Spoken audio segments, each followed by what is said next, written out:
Delegation. It's an essential management skill, but one a lot of us struggle with. In this episode, a simple process to delegate effectively for results while developing the talents of others. This is Coaching for Leaders, episode 413. Produced by Innovate Learning, maximizing human potential.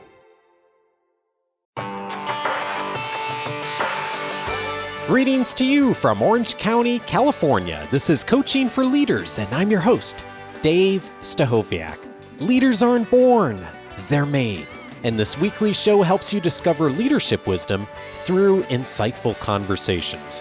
One of the key skills leaders and managers are called upon to do is to delegate. It is a skill that many of us struggle with. It is one a lot of us have not been taught how to do well. We've learned in many cases a bit by trial by fire in delegating well. And today I am so glad we're putting the attention of this episode to how to delegate effectively. If that's something you also have struggled with a bit, or perhaps you're in the process of leading others who need to learn this skill as well, I know today's guest is going to be very insightful for you. I'm so glad to welcome back to the show Hassan Osman. Hassan is a project management office leader at Cisco, where he leads a team of over 150 project and program managers on delivering complex projects across the world.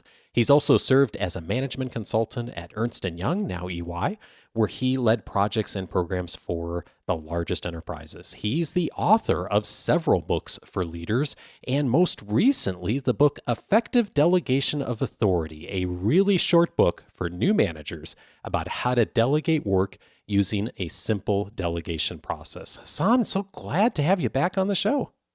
Hey, Dave, thank you so much for having me back. Pleasure to be here. Yeah, indeed. So now that we're reconnecting, I gotta tell you, I've got a little bit of a beef with you, and the beef is this word "new" in the title of the book.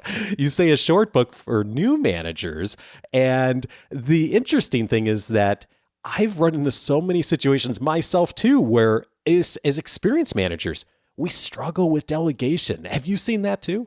I have, and I'm glad you pointed that out because I did get some feedback about the book from people who read it and said, hey, it's not just for new managers, but it certainly applies for experienced managers as well who want to get a refresher on the process and art of delegation. You know, joking aside, we have regular conversations within our Academy cohort sessions about delegation because this is something that is a struggle for a lot of us. And even if we've gotten okay at delegation at some points, then we run into issues with it. And I think maybe it's helpful to zero in on one of the quotes you have early in the book. Says, one of the main reasons why new managers don't delegate the right way is because they don't think through the tasks that they're going to assign ahead of time. And I read that and I thought, that's so true. I have had that happen so many times myself. What have you seen that people run into with issues on this? Yeah, that's a great question. And, you know, in my experience leading teams and managers who used to be individual contributors and grew into this new role of management, we usually pick the top performers, right? People who have done great work as individual contributors, and then they sort of graduate into management. And because of the nature of them being A-plus players and perfectionists and top-notch individual contributors, their sort of mode of thinking is that everyone else is at their same level, especially people that they start to manage as part of their subordinate team or their employees. And so a big issue with the first step of delegation before you start delegating is that some managers, particularly people who are just starting out, assume or make the mistake that they are in this brainstorming mode as opposed to the directive mode, meaning that they start thinking about the task that they need to assign to their employee before actually assigning it. And where this gets really confusing and all over the place with their subordinate is when they don't give enough time to think about what should I actually delegate to my employee before delegating it. And the tip here, like the simple sort of takeaway, is to think through what you need your employee to accomplish before asking them to do it. So it's, simply filling in the blanks on the following sentence that I need my employee to, and then filling in the blanks on the outcome you want to achieve. So, for example, I need my employee to complete the PowerPoint slides and update the financial spreadsheet of our monthly senior leadership meeting. Very simple to do, but sometimes as part of a new management philosophy, you go in and you're trying to think about what you want to delegate. Hassan, as you're saying that, I am thinking back to times when someone has done that to me, where I can tell they're kind of thinking it through as they're describing what they wanted me to do in a particular situation. But I'm also recalling times I've done that to someone. Like I've been in the middle of a conversation, and because it's the first time I'm really talking it out loud to the other person, then I start catching all these things of, oh, I didn't think about this. Oh, you're going to need this resource. Let me go grab that. And the conversation goes all kinds of different directions because I didn't take that time to actually. Sometimes it's just 5 minutes of thinking through what are the 7 or 8 key points that I need to hit. Absolutely. And you're not alone. I mean, a lot of us, particularly when we're starting out with a role of management, is we're just bombarded with so many things every day. And so we delay kind of maybe putting the extra thought, those 5 minutes, into a crisp statement of a directive of what we want our employees to do, and then sort of, talk about some ideas while we're having a discussion with our employees.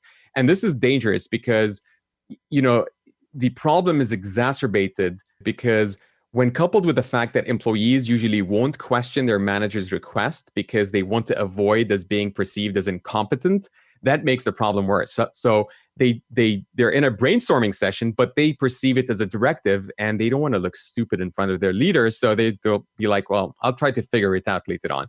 So it is really important, and the onus is on the leader to make sure that they have a very crisp understanding of what they want first before they delegate it.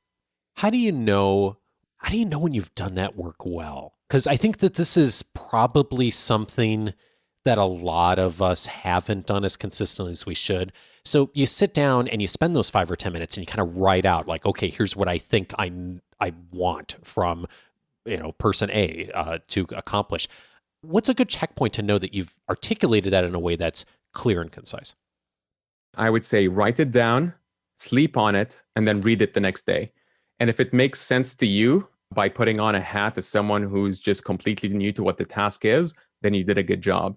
If it does sound confusing or you think you left out some potential assumptions, then write those down as well before you actually meet with your subordinate. So getting clear on the outcome, that's number one. And something that goes along with this, you talk about as well, is finding the right person. Ideally, we'd have a whole team of people that were all capable of doing everything and ready to be delegated any kind of task or responsibility. Of course, none of us have a team like that.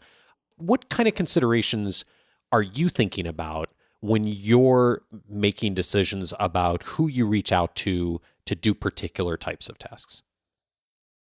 So 2 things. One is to look for what I call the right person role fit, right? So you're looking for the harmony between an individual and the role that they're going to be assigned to. So for example, if you have someone on your team who is detail oriented, then they will do better with tasks that do require a high degree of attention to detail, like for example, spreadsheet analysis.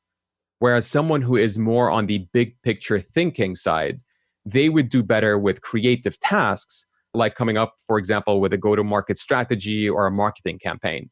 And so that person role fit is really important for you to think through before you delegate the task. The other thing is to look for natural leaders. So, if the right person role fit is not 100% clear to you, and it most probably won't be, then you do want to look for a natural leader who would frequently take sort of proactive action and usually go above and beyond their day-to-day duties. So those employees are usually your high pos or high potentials, and they are motivated to move up to the next level and develop their skill sets. So you can allow them to take on more responsibility by delegating tasks to them.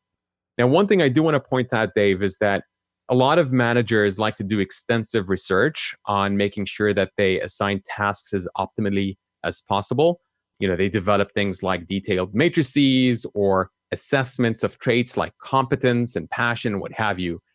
I personally don't do this because I think that level of analysis is way too much and it's not usually needed, particularly because you can tweak decisions later on, right? So a decision to delegate to a specific person or your team is not final. You can always adjust or tweak or what have you if you need to. And so I just go with my gut feel on that person role fit and the leadership capabilities, and then go with that when determining who to delegate to on my team. So you go through that process, you're figuring out the what, you're figuring out the who. Ideally, in your mind, when you have a meeting and you delegate something and it goes really well and you get that person in front of you, how does that go? What are some of the key elements? Yeah, so I'm glad you transitioned into that, because just so that I explain to your listeners, the way I approach all business processes or management processes is I try to simplify them, right? So what do I do before something? What do I do during it? And what do I do after it, right? So before delegating, I always like to cover what you just touched upon, which is to determine what to delegate, right? To know what you want, and then to determine who to delegate to. So who is the person, the right person role fit, as well as leaders on your team. When you move into the second step, which is during delegation, the first thing you want to do after you determine what you're going to delegate and who you're going to delegate to is to set up a short meeting with your subordinate. And whatever you do not send an email as a first step, right? Particularly when you're first starting out as a manager, or even the relationship with your subordinate, right? So even if you're an experienced manager, but you have someone who's completely new to your team, what you don't want to do is start that with email. And the reason why is because emails are very transactional modes of communication, and they don't give you a good sense of whether your employee fully grasps the task, right? So it is easy to become overwhelmed with a new role and default to emails. But when you start out, it's really important to set some time aside and have a verbal conversation. Now, as you progress in your relationship, building trust over time, you can definitely move on to emails, but stick to meetings when you're first starting out. What's a good path for that conversation to make sure that you hit the key elements and that the other party, employee, colleague, whoever you're delegating to, really has a sense of what the outcome should be? So the takeaway here is to describe goals and not actions. That's, I think, the most important thing in delegating, because a lot of managers make the mistake that they get too detailed and too prescriptive with their task assignments. And the way you do that is to focus on the what and not the how, right? And this has an advantage of empowering your subordinate to own the task and allowing them to learn better through their own approach. So let me give you a couple of examples. Please. So one example would be, hey, please update the spreadsheet by cutting and pasting columns A through D and then moving them to between F and G and then cross-checking columns B and F. An alternative to that task description would be, hey, could you please update the spreadsheet and make sure that all the data is accurate? Now, those two examples might basically say the exact same thing, but the first example is a lot more prescriptive than the second one, right? So the first one sort of focuses on the details of how, whereas the second one focuses more on the what and the final objective. Now, this might be an oversimplified example, but the idea here is, again, to focus on the what and not the how, and not be too prescriptive with what your employee should be doing. Yeah, and there's a key distinction here of like ownership and agency over it, right? Because if I detail out every step that you're supposed to take, first of all, there's no learning there, right? There's just execution. But it's also not mine. It's not, or I should say it's not yours. It's not the person I've delegated to. I'm just executing someone else's instructions. But if I instead detail out what are the goals, then that person has agency and ownership to create the how they do the project, the way they want to do it, the process they're going to use in order to achieve those goals. They have a lot more ownership, agency, and investment in it and engagement than they would if they're just following a checklist. Absolutely. Absolutely. And even a part of that is, as part of describing goals and not actions, to reinforce that, you want to confirm their commitment to results. And the way you accomplish this is by focusing on what their success means. So what the end goal is, and then how this assignment will benefit them, right? So it's not just what benefits you, but what benefits them. So, for example, it can say something like, your success with this assignment means that you'll get me the following things, a PowerPoint presentation that's ready for me to share on the monthly call without having to double check the financial information. But that this assignment will give you the chance to see the details of our business and learn how they affect big decisions, right? So you always also want to use how this benefits your subordinate and not just be clear on the overall goals. And I know it's not always possible to do that in every situation. If you're literally, for example, updating a spreadsheet, right? There may not be the big picture connection, but what you just said, Hassan, I think is huge and something that when I've seen people do is so cool. And so many people don't do it. They know kind of where their employee wants to go, either within the company or their own professional goals, maybe even outside the organization, 3-4 years down the road. And they find a way to link up those long-term goals with the current assignment they're giving them and say, hey, I know you want to start your own business someday. You're going to be going through this process and this assignment to review the budget. Here's some of the things I want you to, while you're doing the work, pay attention to, because this is going to help you to develop a skill set that's going to help you down 3 to 4 years down the road, and the thing I know you also want to do. And people who do that, it's really amazing, how it changes someone's level of engagement. Oh, absolutely. I mean, and a lot of managers sometimes think about the idea of delegation as being one-sided, that, hey, I need to offload work so that I can, free up my time to focus on more strategic tasks. But this also helps your employees develop in their own careers and become, managers one day. So it is a two-way sort of relationship, and the skills that they gain from learning what you do and what you offload is going to help them develop. And sort of that paradigm shift is really important throughout the delegation process and not just at the beginning, right? So as part of your reinforcement and check-ins and so on and so forth, it's really important to continuously highlight that for them.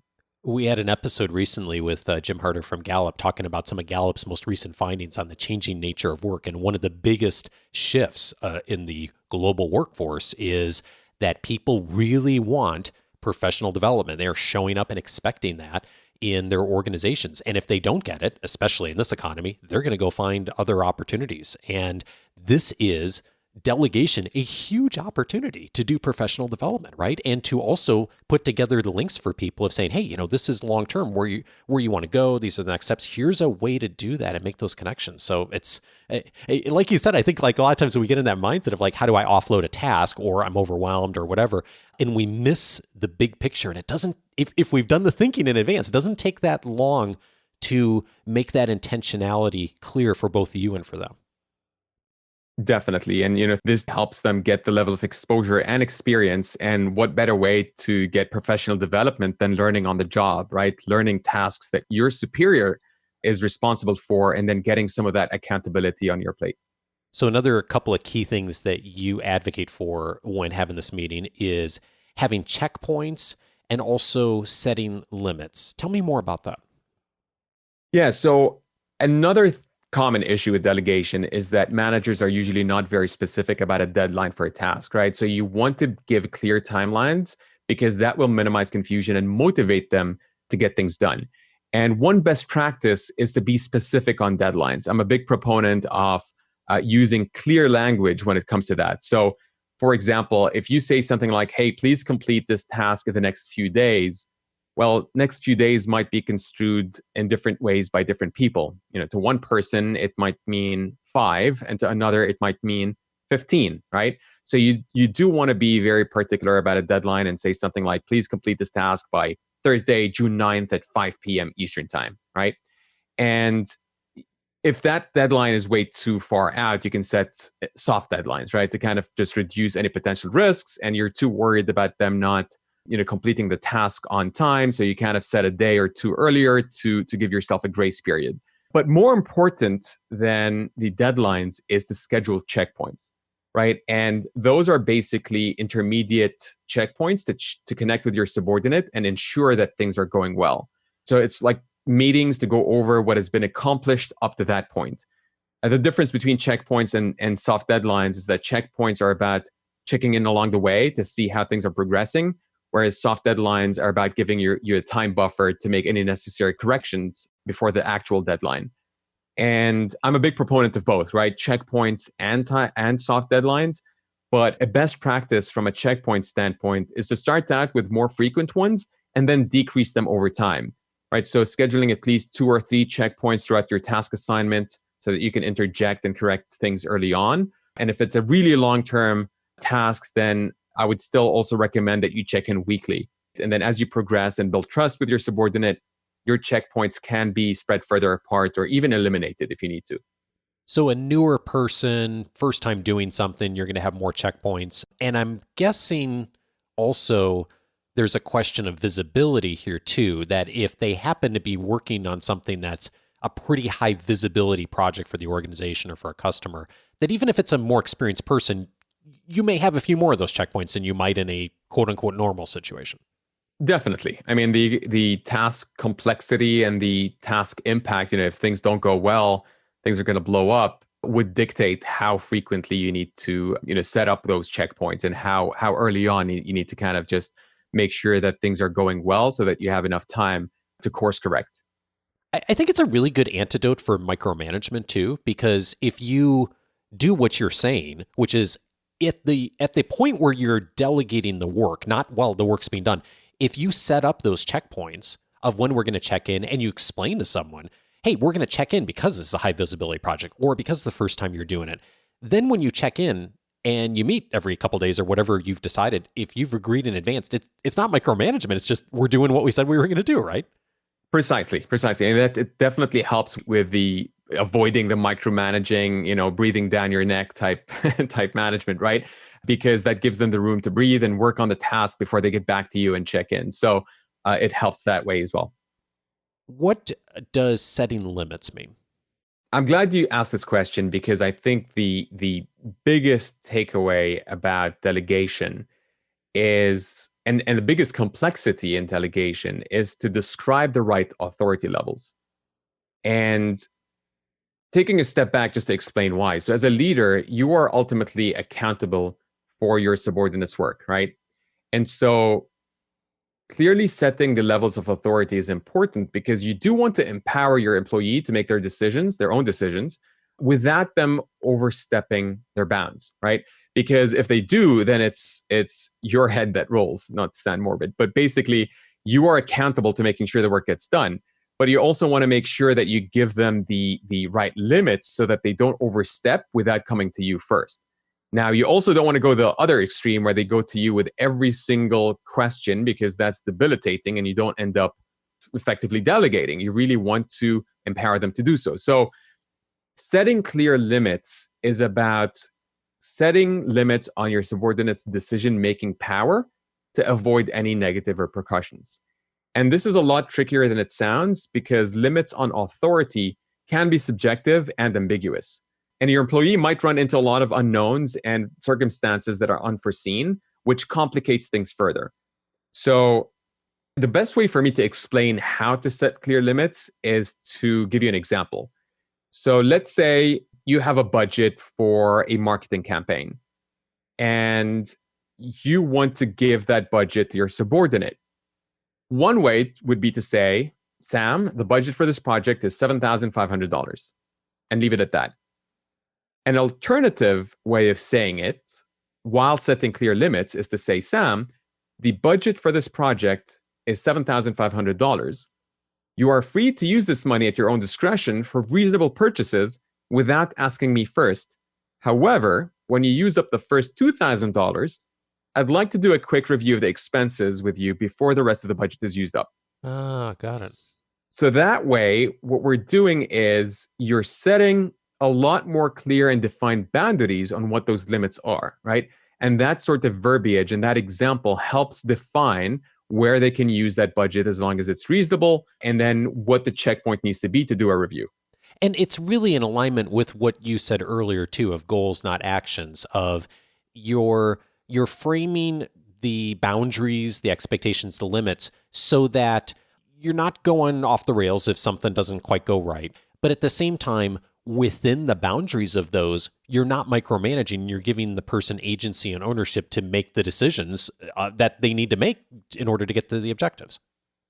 Exactly. And in addition to that, what I'd like to point out is that you do want to define what I call a guidance process. So what you want to avoid is having your subordinate come to you with every single question.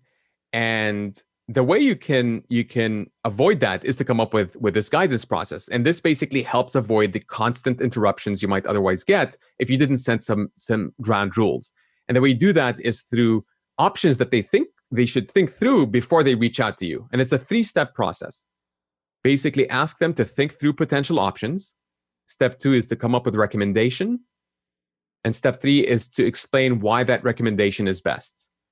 And this process makes it a lot easier on you because you won't have to do all those steps on their behalf, right? So, for example, let me give you a way in which this works. I can say, Emily, when you're deciding on which application we should use for this project, and you're not comfortable making a decision yourself, please send me a short list of applications, your recommendation of what you think we should use, and why you think that's the best option, right? So the beauty of this process is that it forces your subordinate to put some thought into those decisions before they come to you. And that way you're also part of, describing the authority level and setting clear limits for them. So you might very appropriately still be part of the final decision, but the agency, the work, and also the professional development experience that that person's having of going through that work and that process and making those recommendations, that's still happening. Right. And they develop their critical thinking skills because now when they go through this 3-step process and think through options and recommendation and why, they're developing that leadership muscle. When they come to you and you make a decision, they get to learn at a macro level how you make those decisions and what other questions you might have for them that they didn't think about before.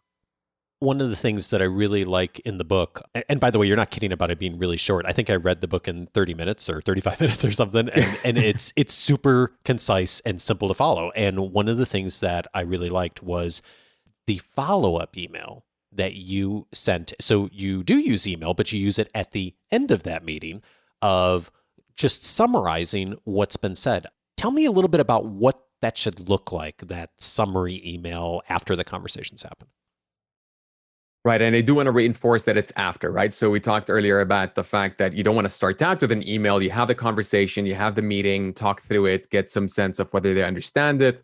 And then what I like to use is just a simple template, right? And by the way, as part of the book, it's funny you mentioned you were done with it in half an hour. Someone said that, hey, I read it during my lunch break and I still had enough time for lunch. So it is one of the shortest books I've ever written. And I'm glad you were able to finish it in half an hour. But the template is part of the book. You actually get this template. You can download it. But at a high level, the standard template looks like this.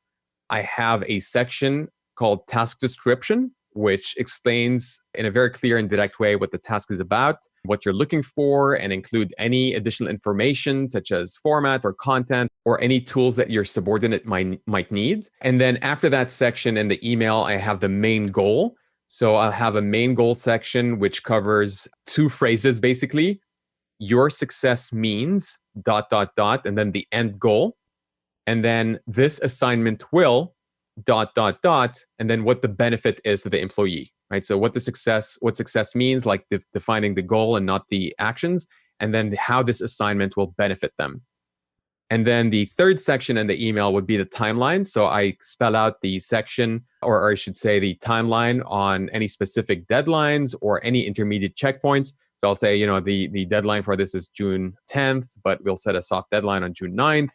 And then we'll have 2 intermediate checkpoints on May 15th and May 27th, right? Something like that. And then the fourth section is the authority level. So this is where, I'll set clear limits and explain that 3-step guidance process, right? I'll tell them if you have any recommendations, list them out and tell me which recommendation you select and why. And then finally, in the last section, any additional material that they might helpful, attachments. Maybe I did a demonstration for them over a recording on WebEx, for example. Anything that can help them with their task delegation would be in there. So that's basically it, a very simple template with those 5 sections. And I use that as an email follow-up so that I don't forget any one of those sections and they can have a one-stop shop that they go back to. The thing that is coming up for me, just thinking about this whole conversation we've had, Hassan, is that the work hasn't started yet. that this whole process we've just been through as a manager is thinking through for ourselves what we want, who's the right person, going through the process, having this meeting, defining the work, setting the limits, following up afterwards to make sure it's documented.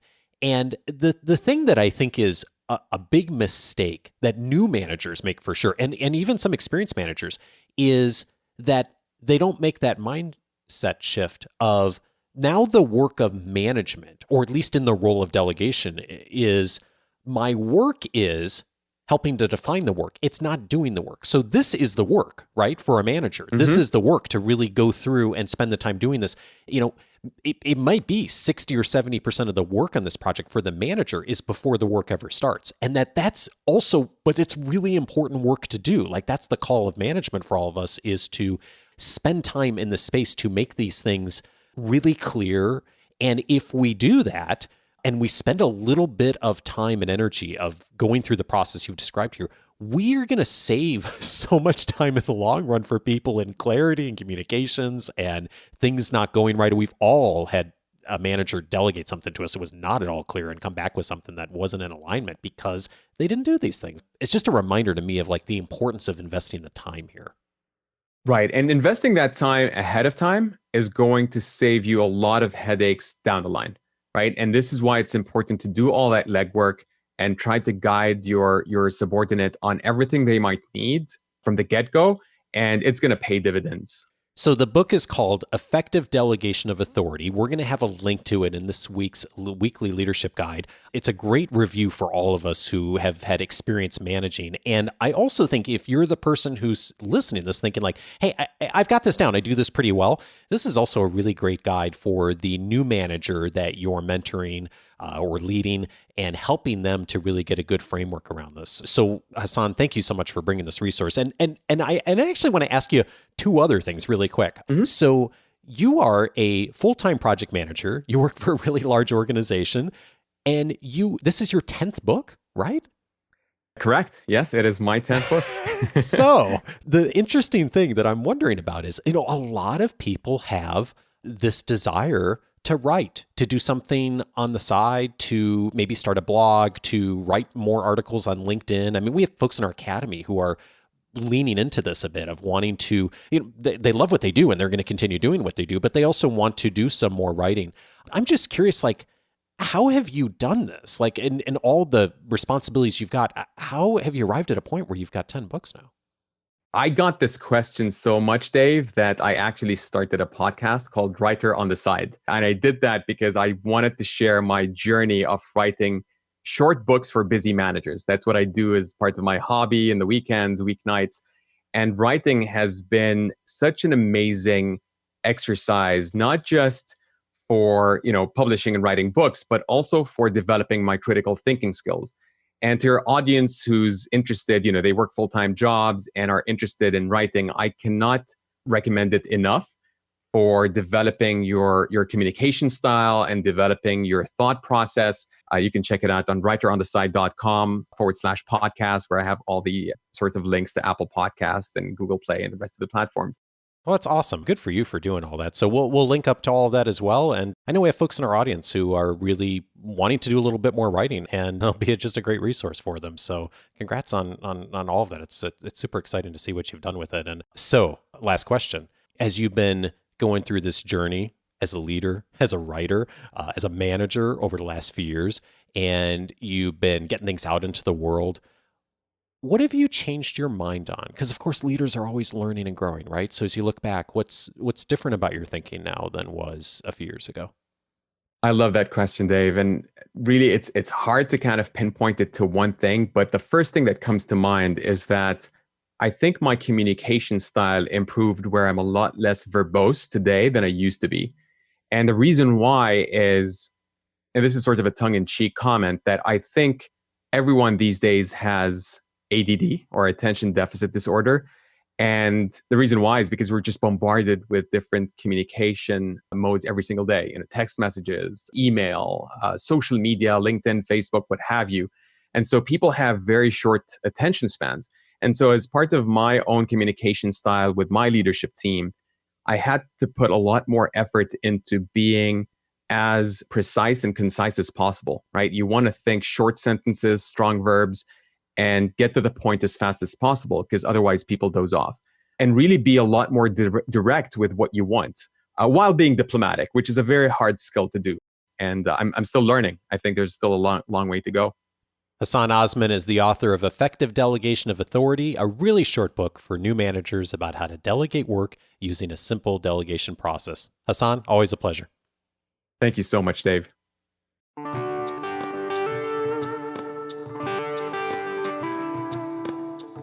After we wrapped up the recording, Hassan mentioned to me that this week on Amazon, his book is 99 cents. Just this week, though. So if you are picking this up the week it airs, hop on Amazon and grab it, even if you're not going to read it right away. I'm also going to put the link in this week's weekly leadership guide for those of you who receive that directly so you can grab it as well. And if you're not already getting the weekly leadership guide, it's one of the benefits of your free membership on the website. Just go over to coachingforleaders.com and activate that. More details on that in just a moment. Now, some of the related episodes to today's conversation, if this was useful to you, here's a few conversations you're going to want to dive into as well. I'd recommend, first of all, episode 284, The Way to Stop Rescuing People from Their Problems, with Michael Bungay Stanier, the best-selling author of The Coaching Habit. We talked about the problem that a lot of leaders have when they delegate something, which is people come back and say, ooh, I've run into a problem, or had an unanticipated situation happen, or I'm not sure what to do. And a lot of us, because we like to be helpful, because as Hassan talked about earlier in this conversation, we were often the best person at that particular job previously before we got moved into the management role, we'll jump in and, very well-intentioned, help. But we end up rescuing people from the problems and not teaching them and coaching them and helping them to develop their own skill set, as we talked about today. How to avoid that on episode 284. If that is you and you tend to jump in and rescue people too quickly, episode 284 is a must listen for you. Also, I'd recommend episode 306, 5 Steps to Hold People Accountable, with Jonathan Raymond.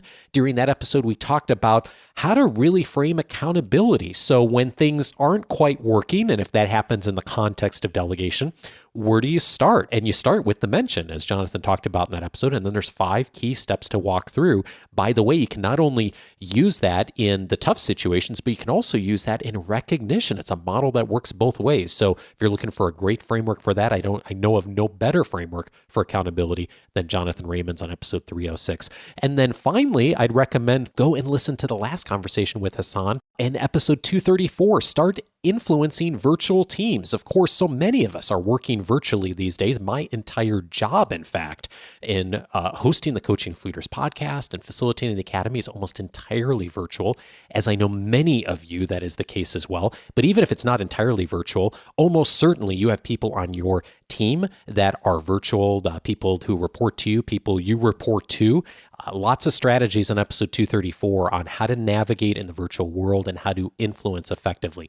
All of those episodes you can find at the coachingforleaders.com website, including the entire archive of episodes we've aired since 2011. And this particular episode is under the topic area of management skills. Of course, delegation is a key management skill for all of us. If you want to dive in on more episodes we have in under management skills, set up your free membership by going to coachingforleaders.com. It's going to give you access to all of the past episodes, searchable by topic, the weekly leadership guide, the free audio course, the access to my own personal library for everything I've ever sent in a weekly guide, also categorized by topic, plus a ton more on the website. So just go over to coachingforleaders.com, activate that, and you will be off and running with the rest of us. Next week, I am glad to, actually not next week, it's going to be Saturday. The Saturday cast is back. I'm going to have one of our Academy members on the show. Her name is Bar Schwartz, and she's going to be sharing her story with us. She's out in Berlin.